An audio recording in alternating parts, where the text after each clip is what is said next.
hebat, berjumpa kembali bersama Miss Alsinta. Apa kabar anak-anak semuanya? Miss Sinta percaya kalian semua dalam keadaan sehat dan penuh dengan semangat untuk mengikuti pembelajaran hari ini. Anak-anak hebat, hari ini Miss Sinta akan ajarkan kalian di tematik 5D dengan tema Sehat itu penting. Kita akan belajar di mata pelajaran IPA di subtema yang kedua dan yang ketiga. Selamat mengikuti anak-anak semuanya. Hari ini ada 3 hal yang akan kita pelajari secara bersama-sama. Yang pertama yaitu kita akan belajar tentang gangguan kesehatan pada organ peredaran darah manusia. Lalu yang kedua kita akan belajar faktor-faktor yang mempengaruhi kesehatan organ peredaran darah. Dan yang ketiga kita akan belajar cara memelihara kesehatan organ peredaran darah manusia. Gangguan kesehatan pada organ peredaran darah manusia. Anak-anak bisa perhatikan ada gambar di mana ada seorang anak yang sedang diperiksa oleh dokter. Menurut kalian, mengapa dokter perlu melakukan pemeriksaan darah meskipun penyakit yang sedang diderita tidak berhubungan dengan darah? Siapa yang tahu jawabannya? Ada yang tahu? Nah, yang pertama adalah untuk mendeteksi penyakit yang sedang diderita. Yang kedua, untuk mengetahui kondisi kesehatan seseorang secara keseluruhan. Yang ketiga, untuk membantu dokter memberikan pengobatan yang sesuai. Nah, anak-anak, berikut ini adalah contoh-contoh gangguan kesehatan pada organ peredaran darah manusia. Anak-anak bisa perhatikan di sini. Yang pertama gangguannya adalah hipertensi. Apa itu hipertensi?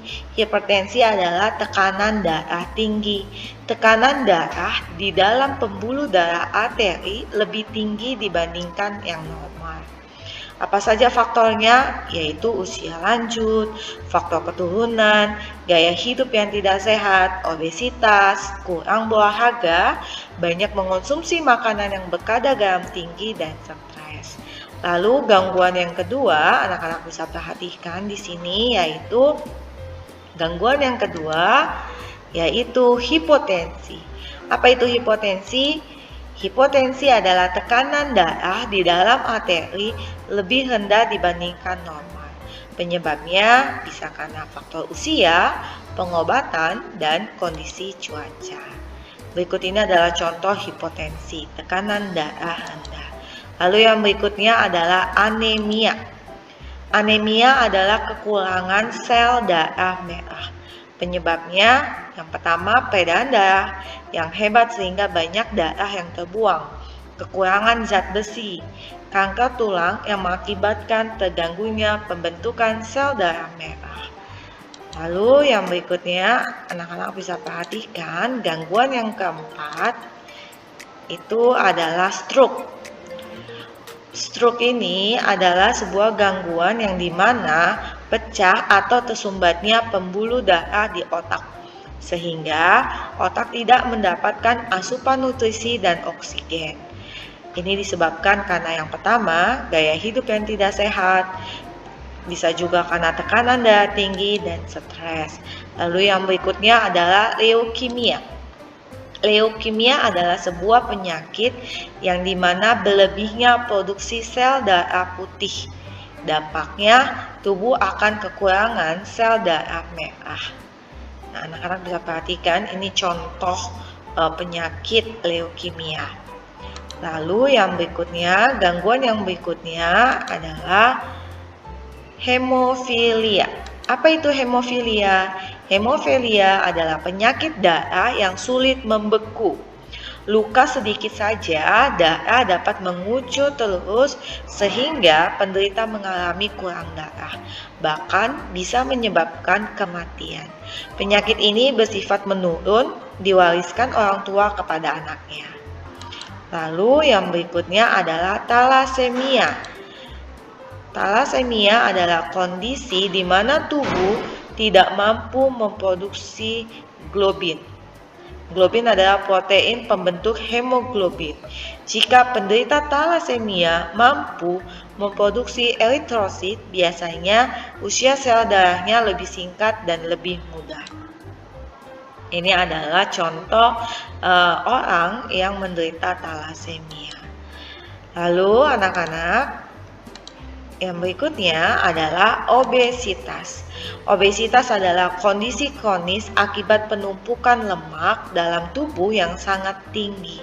Obesitas terjadi karena asupan kalori yang lebih banyak dibandingkan aktivitas membakar kalori, sehingga kalori yang berlebih menumpuk dalam bentuk lemak. Lalu yang berikutnya adalah diabetes mellitus. Diabetes mellitus ini adalah sebuah penyakit kronis yang ditandai dengan ciri-ciri tingginya kadar glukosa. Glukosa ini adalah gula darah. Glukosa merupakan sumber energi utama bagi sel tubuh manusia. Lalu yang berikutnya anak-anak yang akan kita pelajari yaitu faktor-faktor yang mempengaruhi kesehatan organ peredaran darah. Ada beberapa faktor yang mempengaruhinya. Seseorang dikatakan sehat apabila seluruh tubuh atau bagian-bagian tubuhnya berfungsi dengan baik. Kesehatan merupakan suatu keadaan tubuh yang bebas dari segala penyakit. Kesehatan merupakan hal yang sangat berharga bagi semua orang. Terdapat 4 faktor yang dapat mempengaruhi kesehatan masyarakat.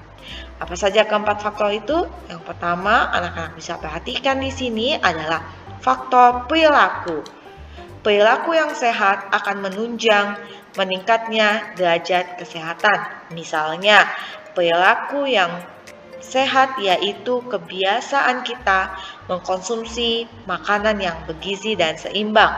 Olahraga secara teratur itu juga dapat menghindarkan diri kita dari banyak penyakit.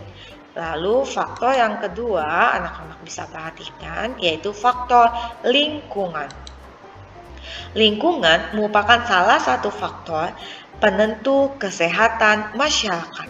Anggota masyarakat yang tinggal di daerah yang tidak memiliki sarana kebersihan yang memadai biasanya lebih mudah terjangkit penyakit. Lalu faktor yang ketiga anak-anak bisa perhatikan juga yaitu faktor keturunan. Tak jarang terdapat beberapa jenis penyakit yang diturunkan dari generasi ke generasi.